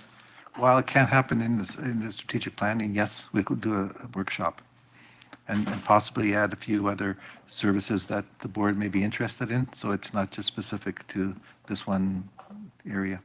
Okay. All right, Director Roberts. Thank you through the chair. I did hear that staff were stating that Siberian elm is not a part of or this bylaw. But that's something down the road, because that's certainly the invasive species that we're having a trouble, and we're talking about every right of way, every alley. I've got a losing battle in my own place as it creeps in through all my fence lines. And if that's just something that we need to work on with a discussion with the province, dealing with like Modi and other ministries on how we can work together, I'd certainly be interested as that being part of the discussion as well. Thanks. Okay. That's noted. Seeing no other hands, again, this one is a corporate vote. I'm going to call the question. All in favor? Thank you. Any opposed? Motion carries. D3, Cemetery Regulation Bylaw, CAO. So thank you. This report is required because we recently took over the Okanagan Falls Cemetery, and this is to provide consistency between the Naramata and Okanagan Falls Regulation Bylaw, and the recommended motion is the bylaw number 2816.01 2024 being a bylaw to amend the Naramata Cemetery Regulation Bylaw to include Okanagan Falls Cemetery be read a first, second, and third time and be adopted. Okay. It's being moved. Is there a seconder? Good. Any discussion on it? Go ahead, Director Federico. Thank you through the chair. I just want to confirm with staff that this doesn't impact our budget bylaw service agreements. CAO. No, each service establishment bylaw is separate. They cannot overlap or fund each other. Okay, good to know. Director Taylor. Along the same lines, any changes in fees, and just to clarify that this change that we're talking about here does not impact our bylaw, our budget. CAO? It does not affect any of the budget. It's the regulations. So it's best practices to have consistency. We are one region working together. So the bylaws, as far as they are for Okanagan Falls, would be exactly the same best practices. And the budget for each one will be independent, depending on the needs and requirements. Okay. Seeing no other hands, again, I'll corporate vote and call the question. All in favor? Thank you. Any opposed? Motion carries. Down to Similkameen Transit, D4, CAO. So in this case here, the recommended motions of Similkameen Transit System Service Establishment Bylaw 3084, 2024 be read a first, second, and third time and be forwarded to the Inspector of Municipalities for approval, and that the Board of Directors, with a 2/3 vote, authorize the electoral approval for the Similkameen Transit System Service Establishment Bylaw 3084, 2024 be obtained for the entire service area and an alternate approval process in accordance with Section 342 of the Local Government Act be enacted. Weighted vote. Okay, there's two portions to this. Yes, So and the second portion is the weighted vote, that the Board of Directors enter into agreement with the town of Penticton for the 2025 to manage the service on behalf of the town. okay, so we'll deal with these separately. Move the first section of that, moved and seconded. Thank you. Any discussion on that? Go ahead, Director Coyne. I just want to say thank you to staff for working with my staff and BC Transit to get this happening. It's been 5 years in the making, and thank you so much because it's going to benefit the Similkameen greatly. Thank you. Okay, great. Seeing any other hands? The first portion of this is corporate. I'll call the question. All in favor? Thank you. Any opposed? Motion carries. And the second portion, you want to move it? Moved. Seconder for that. Thank you. Any discussion on this part? Can we just get the CAO to explain it? CAO. So in this case here, before can't be a taxing authority right now, just because it takes so long to have it go again, as I stated in the previous motion. It has to go from here to the province to BC Assessment and back to us. So in discussion with the Princeton staff, and thank you to them for actually agreeing to this, is we talked about having this agreement, so they would be the taxing authority on our behalf, and we'll be the contractor for at least the first year. And then going forward at 2026, we then can be the taxing authority and create a budget. The budget for this case here would be done in collaboration and partnership, because there's also going to be some costs associated with us. So this is a real region working together as a partnership. Okay, so it's an interim measure, though. It's an interim measure. Otherwise, we cannot do this without that agreement. Okay. Fair enough. Any further discussion on this? Not seeing any hands, so this is corporate, the weighted portion. All those in favor, or we'll see how it goes. And with that, perfect. Any opposed? Don't look like we need to go too much into that weighted portion. So motion carries. Down to CAO reports. CAO. Just one, a lot of you may have noticed a nice looking van behind you there, parked in front of the street, and thank you to the city of Penticton for not giving it a traffic ticket. Yet. All right. That's the first thing I looked on the hood there to make sure it wasn't on. But this is something that way back when we split up the Protective Services Department to be independent on its own, I committed that we will have a primary and secondary EOC. Here's your secondary EOC, where we can actually bring that right as close and safe to the secondary where the fire is, while still maintaining a primary EOC. Something that I will be bringing to the board is that I'd like to have this available to municipalities if they need it and where we don't, and also the First Nations, so that there's going to be some checks and balances with that for insurance issues. We are going to have a tour next meeting.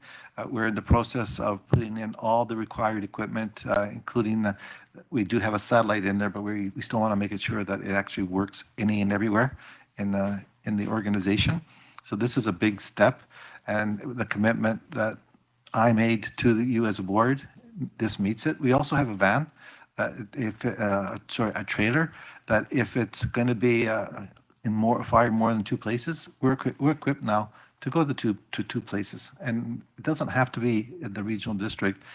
Once I bring to the board a recommendation on how I can see this working safely and without any major risk to the organization, we can actually have it other than regional district electoral areas. It would be the municipalities, and there's 11 of regional governments in here, so the 6 the 6 municipalities, us, and the 4 First Nations. And we're in discussions with them, and I'm still haven't given up on a regional EOC and creating a MOU. And I think that's going to go a long way once that's been approved. Okay. Anything further? No.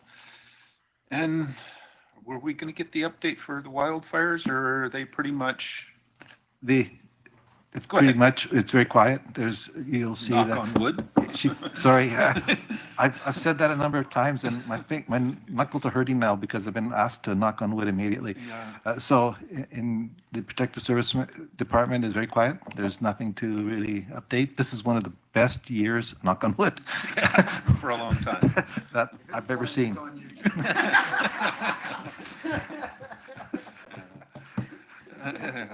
All right, thank you for that. That brings question. Go ahead, Director Getz. Thanks to the chair. I was just hoping for an update from the last board meeting. I shared concerns around Greater West Benji communication. I understand our senior protective manager is going to be talking to the city. So I haven't had an update on that or what that might look for, or what that might look like next time there's an emergency in Greater West Bench. So I was hoping to get some information. Go ahead, Ms. Moulton. So in my last conversation with the manager of protective services, she did indicate she had a meeting with the fire chief and the RCMP, because the process that was rolled out that day was not in accordance with any of the usual practices, and that's a significant reason why things went sideways. With respect to the communications, absolutely yes. The 2 EOCs are talking and putting together practices which would ensure that we are notified a lot sooner than what we were, and then we would proceed to kick in our usual processes, which is notification via Voin Alert and other methods as well. We'll be bringing a policy back to the board, the Voin Alert policy, shortly, to really lay out and get the board's direction on Voin Alert with respect to emergencies. Who is notified, within the fire service or the affected area or broader than that. We want some direction on that. So we'll be bringing that part of it back for conversation. But yes, I can confirm that Deborah had some very productive meetings with the fire chief and the RCMP. Okay, a follow-up, go ahead. So will that be shared with me, what the outcome of that meeting, and just so citizens and I know what to expect? I'm like, I think we should look at the Voyant Alert. I totally, definitely agree with that. But there seemed to be, there's no communication during the fire, and that's what I wanted to get more information on. Okay, so that will be coming back to the board in a presentation in a much larger approach for informing communities, especially those that are serviced by a fire department, which isn't in their jurisdiction. So in Area H a little bit, in Area F as well. So we'll be bringing back our proposed communication and engagement for those areas specifically, and the region as a whole. But those 2 areas are a little different than the rest. So yes, you will see something soon. Okay, Director Taylor. Yeah, I think it was about a year ago, we had a workshop of sorts about what the board's role was relative to the EOC. And since then, first off, it was a great effort, the workshop, but I think we could benefit from another, and understanding how the policy group works and what relative to the EOC, but also how the individual electoral area director's individual role is. Okay, CAO. So yes, that's a good idea. I'm going to take this opportunity to talk to the municipal directors in here. I'm still pushing for that regional EOC rather than a regional district EOC. And that, in some cases, some municipalities and towns have bought into this. That would affect that report you're saying, but right now we will have something for the board to understand the policy group. This is the first year we introduced where the policy group is not just you, it's all the First Nations, the fire chiefs. So you'll all get that same information at the same time. And one of the things I asked the CAOs is that your CAOs for the municipal directors also get it. I've asked them to forward it to the council members on your board, on your council, that aren't in this table. So the more information is power, and we're trying to share the power. So that going forward, I'm hoping to improve. But as far as another workshop, workshops are great. That's something, knowledge is power, and we need to share the knowledge. Okay, follow up again, Director Gettens? Yeah, thanks. Just when we talk about the void alert, can we also get the cost of void alert and how much time is being spent by staff administering the void alert? Yes. Part of the discussion, future. Anything further? Seeing no hands. Moving on with the agenda, that brings us down to Chair's report. The only thing I was going to mention at this point is, and I think we were potentially dealing with it later this afternoon, the collaborative leadership table. Since Princeton has come on board with that, it creates a situation where he would have been my alternate to go to that in the past, and now he's sitting on it as another rep for his own community. My point is that I'm kind of throwing it out there for a volunteer to maybe be an alternate on that for myself. And my thought is probably it should be one of the electoral area directors, just because the municipalities all have their own reps on it. So just keep it in mind and approach me after the meeting and we can go with it from there. I've seen a couple hands come up, so approach me afterwards and we can chat about it. But I would like to have an alternate because I may not be able to make every one of those meetings at the moment. So having said that, I don't think there's anything else that I need to report other than I hope everybody's prepared for UBCM coming up. Director's motions is the next section. And I think we have one from Director Federico. Yes, thank you, through the chair. So I'm looking to apply to the Rural Economic Development Infrastructure Program to hire an economic development, either program or coordinator title can be figured out to assist with the implementation of the economic development strategic plan that is in the process for Area E. Okay, so you're moving that? I'd like to move that, yes. Moving it, okay. Second it. It's on the floor for discussion. Any discussion on this? Make sure I don't miss any hands online. Go ahead, Director Bush. Any opportunity to give that info, Ms. So anytime we apply for a grant or submitting this type of grant, it requires a board resolution or a local government resolution. So it's just giving board support for the application. Okay, anything further, Director Holmes? I'm just wondering if staff have any comment on this and what impact did it have on capacity? CAO or Ms. Malden, one of the two? So we have had some discussions recently on this and what the impact would be on staff. So economic development regionally and individually has been dormant for some time. This is an opportunity to bring an individual in to help us formulate a plan for E and perhaps even a wider spread than that if other areas are interested. So it's a bit of administrative oversight, but I think the benefit is far more significant than it is time that will be taken by staff. Okay, so in essence, the time commitment is minimal. Okay. CAO and then Director Gilbert. So this is a good time to talk about economic development. The managing director here is now Ms. Malden, just so that everyone knows. So there's been a redistribution of responsibilities. There'll be more. You all received who is responsible and the phone number of each area. There will be an update very soon with the two new managing directors coming on board in a very timely fashion. And hopefully I'll be able to announce something next meeting.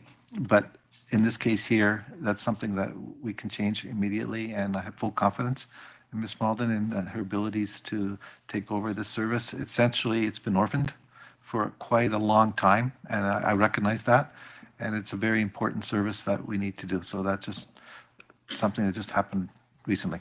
Okay, Director Gilbert and then Taylor. Thanks, through the chair. My comment, in regards to this is I think economic development needs to happen regionally. I've said that at the council table. I think that'd be good. I just have one question here. It's saying that there's already an economic development strategy plan in the process. So we're saying that it's dormant, but they're saying in the motion, they're saying there's already a plan in the works.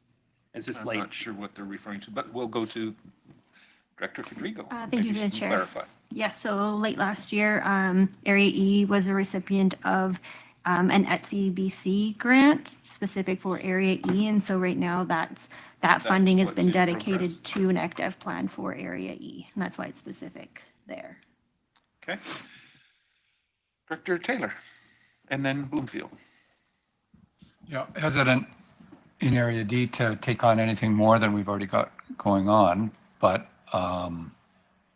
interested in this and possible involvement. Yeah. Okay. Director Bloomfield. Yeah, I was just curious as to whether the economic development, if it should be restricted to one electoral area or not.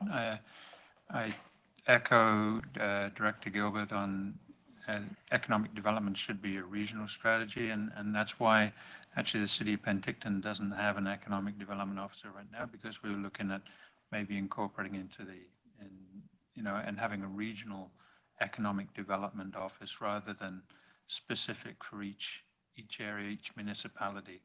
And so and that is actually been echoed by the BC Economic Development Association. I might have got that slightly wrong, but at their annual meeting that they had in Penticton here, and we attended, and it was all about the regional approach rather than individual approaches. So I think it should be part of the strategic plan for the regional district, rather than it's going to be better than just having individual economic development positions for each area. Okay, I'll go to Ms. Molden. Just further to that, yes, we're meeting next week with the city of Penticton, with Blake, to talk about that and what that regional aspect could look like. So we'll bring more information back as we get it. Okay, perfect. I seen Director Coyne waving madly. Go ahead. Yeah, I can't hear.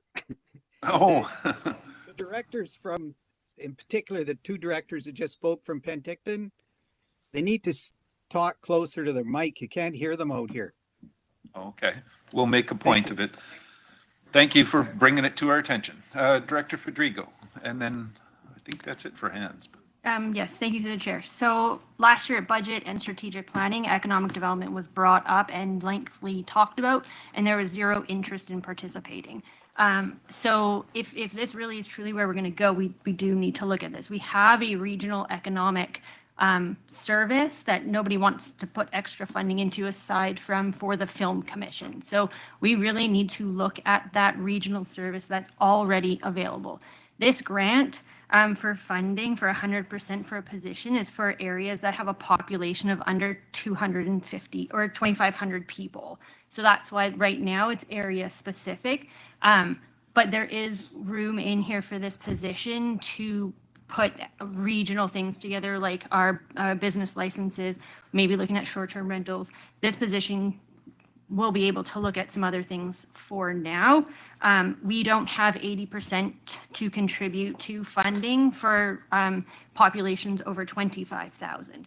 So now is a great time, agreed, going into strategic planning and budgeting to look at this if this is truly something we want to do. But just know that we have had these conversations previously and there was little interest in it. So this is why for my area, I have a strong interest and emphasis in this. And that's why I keep bringing this forward to have it done. And this is why Area E is highlighted for ECDEV.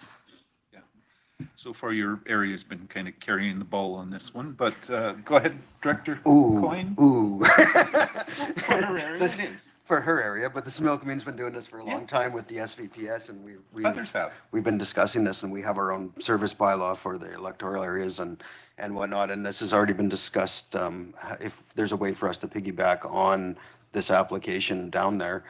Princeton, of course, has its own economic development office, and we've spent copious amounts of money on economic development up there and whatnot. So it's great to hear that there's a regional approach looked at here now at this table, and I totally support this. And I would really like to see it back on strategic planning this year. And I'd like us to have a bigger discussion because the Film Commission is a economic development function, and we only fund the one thing. I think Area D has economic development bylaw and the Similkameen, and I think that's, you do as well. So, but you do as well? But none of them are really active. So this would be great to see something bigger happen, but this is a first step. And then if we have the resource and the manpower, when they're not doing something, maybe we can get them to do a little bit more. Thanks. Okay. I had seen another hand. Director Gilbert. Thanks, through the chair. I'll make sure to really speak into the mic here for the people on Zoom. Yeah, no, I agree. Like, I'm going to vote for this. And one thing to think about too, it's, you know, we can look at our neighbors to the north. The Central Okanagan has their own Central Okanagan Economic Development Commission, which brings every municipality and regional district together to figure out what they are going to do regionally for economic development. And we can look at that model, bringing, you know, stakeholders from all over, all the chambers, all the businesses, and, you know, our government and policymakers to one table and look at how we do that regionally. Okay. Not seeing any more discussion, but for the motion on the floor, I'll call the question. Corporate vote. All those in favor? Thank you. Any opposed? Motion carries. Any other director's motions? Director Taylor? That would be the time at the moment. So go for it. Rookie mistake still. I'll be doing that in my second term, maybe third term. Okay. I'd like to just provide notice of motion that I would like to bring forward a motion that Area D work with staff to establish and identify options and next steps for the land property at 605 Willow for the project list. Okay. It's a notice of motion. We'll deal with that the next go around. Any other director's motions or notices of motions? Seeing none, we'll move on. Board members' verbal updates. Anything to report on your areas or municipalities? Director Van Elfen. Thank you, Mr. Chair. I just want to bring attention to this situation that has arisen here in the valley, Okanagan, north, south, and east, west. But unfortunately, I don't have the opportunity to be attending UBCM this year. But on my behalf of myself, and I'm hoping all my colleagues, if the opportunity does arise, and I know we just can't pick up meetings willy-nilly, but with what's happening with BC tree fruits at this present time is absolutely devastating to all our regions. And last report I got is the courts have appointed a receiver to liquidate their assets. Right now, farmers are begging, and they've got a list that they've given to the government. Today is access to their bins and access to cold storage, and then they can address further problems in, you know, once later on in the year. But right now, their fruit will be dropping on the ground, and this is going to be an economic disaster for our regions up and down this valley. So I think collaboratively with CORD and the RDOS, that we need to take every opportunity we can to push this issue. Thank you for your time. Okay. Good point. Any other verbal updates, Director Holmes? On another note, a lighter note, the Okanagan, speaking of the Okanagan Film Commission and its impact, Summerland in the past week has basically become a movie set, and there's fake snow all over the place. It's a Christmas movie that's being filmed called Christmas Blend by it's a Hallmark movie. And, yeah, so you'll want to tune into that for sure. They also took over our municipal hall, and it was quite chaotic the last few days in municipal hall. They took over our entire council chambers, became I don't know, it's where their staging area. And when you walked into Municipal Hall, there was Christmas decorations all over the place. It was turned into because it was some American thing. So Summerland was replaced by some place in Vermont or something like that, Arbor, Vermont. We were for a few days. So it was quite a thing. And a few times our town has been transformed. For some reason, they always seem to film Christmas movies in Summerland. I'm not sure why. But so that's the OK Film Commission in action. Yeah, interesting.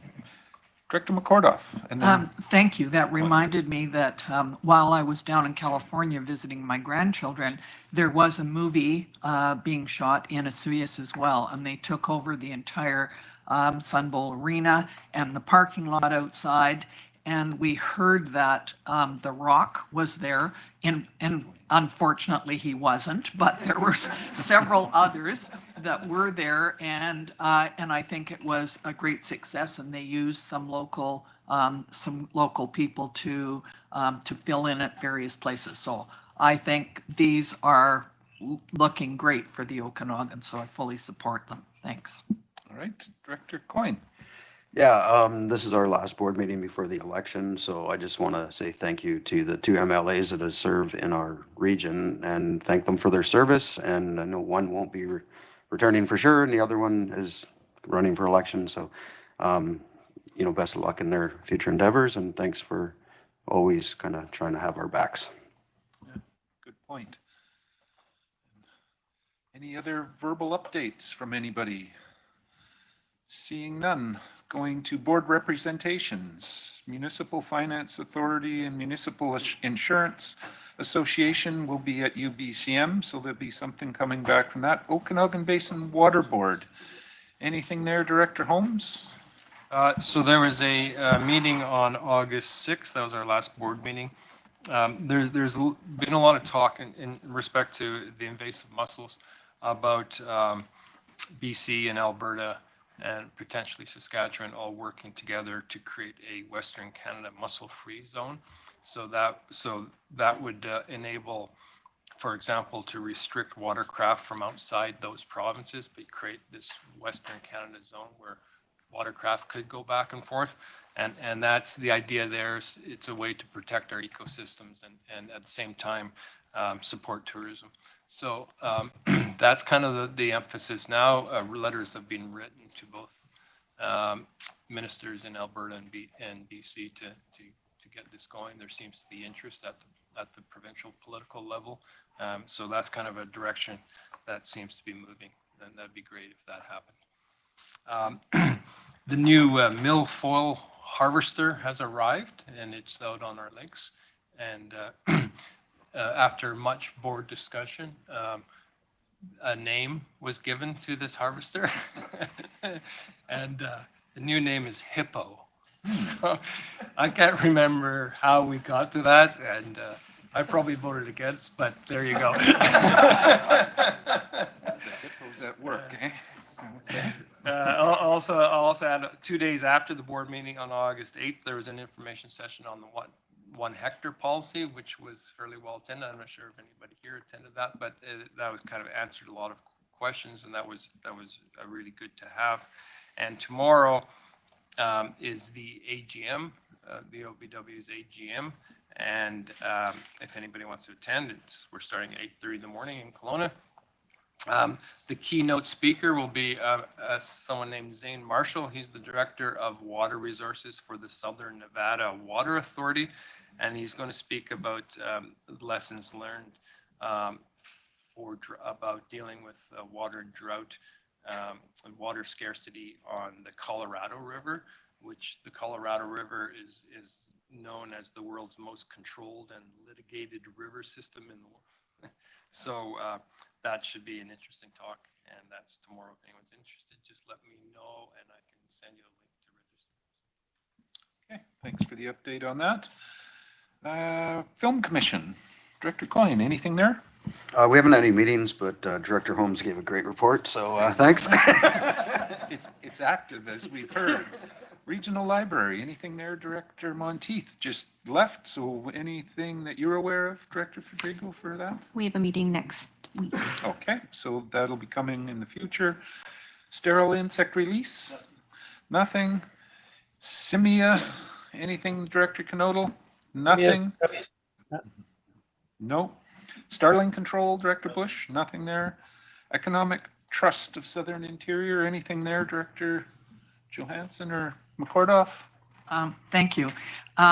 So the fall intake, I think it might have been mentioned last month and I wasn't here, for grants is September the 10th to October the 10th. $625,000 is available. Please go on the website and have a look at this. There has been 3.1 million in funding to projects in the last year and 109 projects. So it's really a good place. I know that there have been a couple of projects that that went through the last round from the RDOS area. And at UBCM, apparently the ETSI-BC will be their communities in transition is what I heard about, and I'm not sure what that looks like. I'm assuming it'll be on the agenda. So if anybody's there and is interested, that would be a good one to attend. And our next meeting is not until October. Thanks. Okay. Thanks for the update there. That brings us down to the closed session. And that we've got a little portion to read here, that in accordance with section 91 C, I, and K, and 92B of the Community Charter, the board closed the meeting to the public on the basis of labor relations or other employee relations, the receipt of advice that is the subject of a solicitor-client privilege, including communications necessary for that purpose, negotiations and related discussions respecting the proposed provision of a municipal service that are at their preliminary stages and that in the view of the council could reasonably be expected to harm the interests of the municipality if they were held in public, and the consideration of information received and held in confidence relating to negotiations between the municipality and a provincial government or the federal government or both, or between a provincial government or the federal government or both and a third party. So looking for a motion to go in camera. Moved, seconded. All those in favor? Thank you. Any opposed? Motion carries. So I'll give Adam a moment to put us in camera. And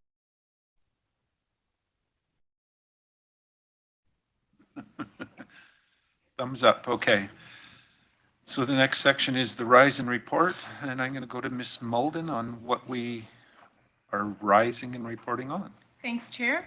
So in the closed session, the board had a discussion which requires now at this point for the item to come out of in camera.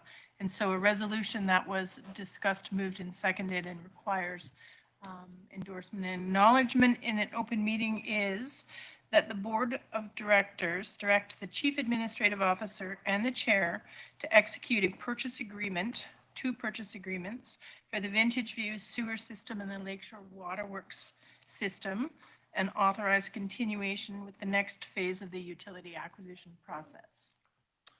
Okay. So we don't need any motion to deal with that. We're just making it public. All right. Motion to adjourn. Moved, seconded, all in favor. Thank you. And lunch is in the room here. Let's hope. Hasn't.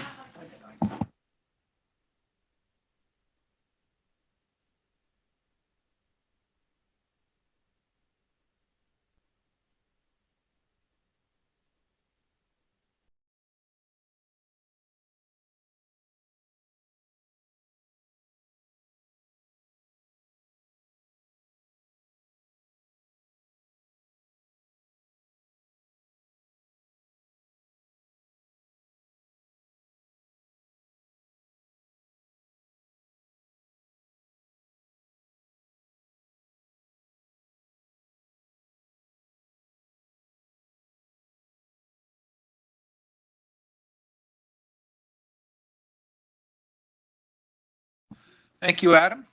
We will get started here, folks. Next item up is the Corporate Services Committee. We've got to just check on quorum here, see if we've got enough. 1, 2, 3, 4, 5, 6, 7, 8. We're short as soon as Spencer gets back. 9, 10. Okay, we're up to a quorum.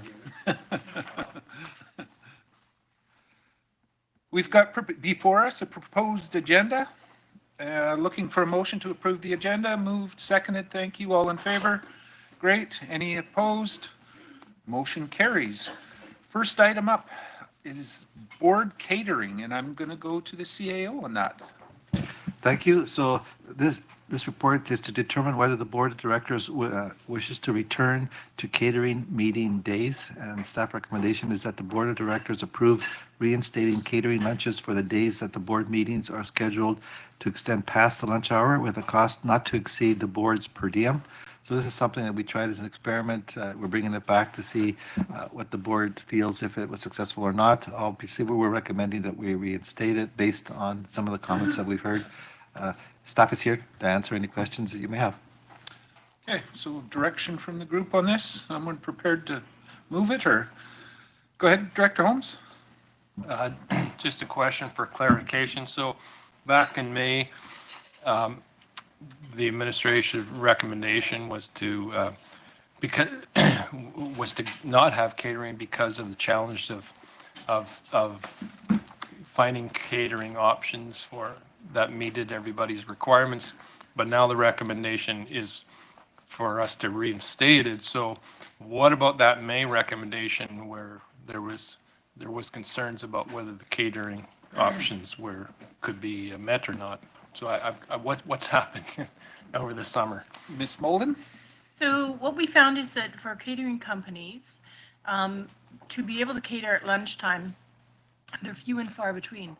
So there's a bunch of different criteria that they have to meet with respect to dietary requirements, delivery per diem, budget, that kind of thing, preferences. So back in May, we had struggled for quite some time to find anybody more than one. We've been struggling since the pandemic, actually. A lot of them closed down. A lot of them don't have enough staff. Staffing is always an issue for those companies that provide this service to us. In the meantime, we are aware of several others that have come back on and are ready to cater. We were made aware of those through them coming to us or through other means as well. And we always have the bench. They were gone for several months. They are back now. So we have more options again. And, to try to take that little break to see if it worked, to frequent the local food trucks and that around here did not seem to be meeting the needs of the board meeting. So there's some caterers available, obviously, now. So. Director McCordoff? Thank you. And I certainly appreciate this. I know that on days when we do have long meetings, it's tricky sometimes to know where you should go and get something to eat. Do I bring something with me in my car? What do I do? So I really appreciate this. I think one of the other concerns that we had the last time was the cost of the catering. And I think that we could absolutely look at that, which is what you've done in here. You've looked at the per diem and tried to keep it that way. Obviously, if we only have meetings until noon, then we don't need to have it catered. But from my point of view, I absolutely appreciate it. So thank you. I support it. So is someone prepared to move back to the way it was? Moved, seconded, thank you. Director Bush, do you want to comment or you're just seconding it? Perfect. Director Coyne, Senior, had a question? More of a comment. One of the issues that I support bringing back the meals. That's not an issue. But we just signed I guess I'm not allowed to say that.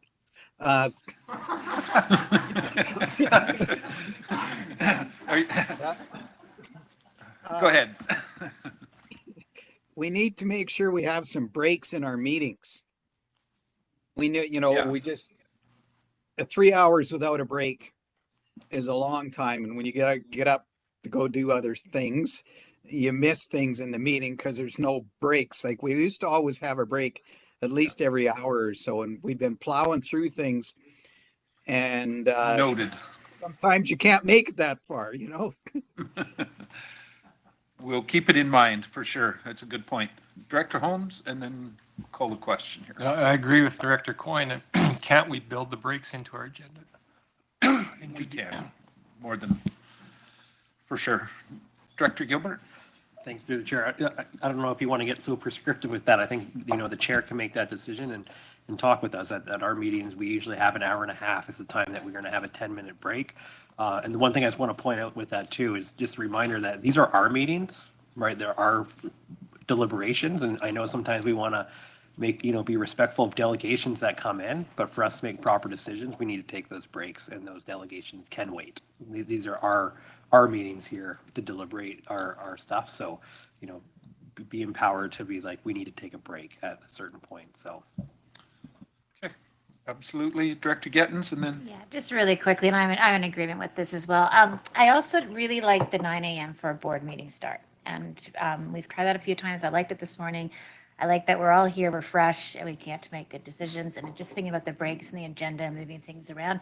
We have been delaying quite a few things as a board, so maybe getting caught up in having committee after then a few weeks and making a decision is good. But if we're looking at doing some changes, I think when making good decisions when we're all fresh is important. So, and I'm fine with the lunches. All right, I'll call the question. All in favor? Thank you. Any opposed? Just one? All right, motion carries. You got that? Record it. As he's eating his sandwich. I should steal it from him, eh? Second one is regional collaboration sign, CAO. Thank you. So as part of the regional district's effort to promote regional cooperation and unity, regional staff are recommending the following 11 local governments be invited to acknowledge that the benefits of working together as one team wherever possible. So it's not making any specific recommendations or commitments, just that wherever possible. And the administration recommendation is that the regional district board of directors direct staff to forward a request to the regional local governments to allow the local logo to be included in the one region working together signs. Okay. Direction on this, Director Gilbert. Moving it, seconded, it's on the floor. Any discussion? I think it's a fairly straightforward thing. So we'll call the question. All those in favor? Great. Any opposed? Motion carries. That brings us down to the closed session. That in accordance with section 91C and K and 92B of the community charter, the board closed the meeting to the public on the basis of labor relations or other employee relations, negotiations and related discussions respecting the proposed provision of a municipal service that are at their preliminary stages and that in the view of the council could reasonably be expected to harm the interests of the municipality if they were held in public. And in the consideration of information received and held in confidence relating to the negotiations between the municipality and a provincial government or the federal government or both, or between a provincial government or federal government or both and a third party. So a motion to go in camera. Moved, seconded, all in favor. Thank you. Any opposed? Motion carries.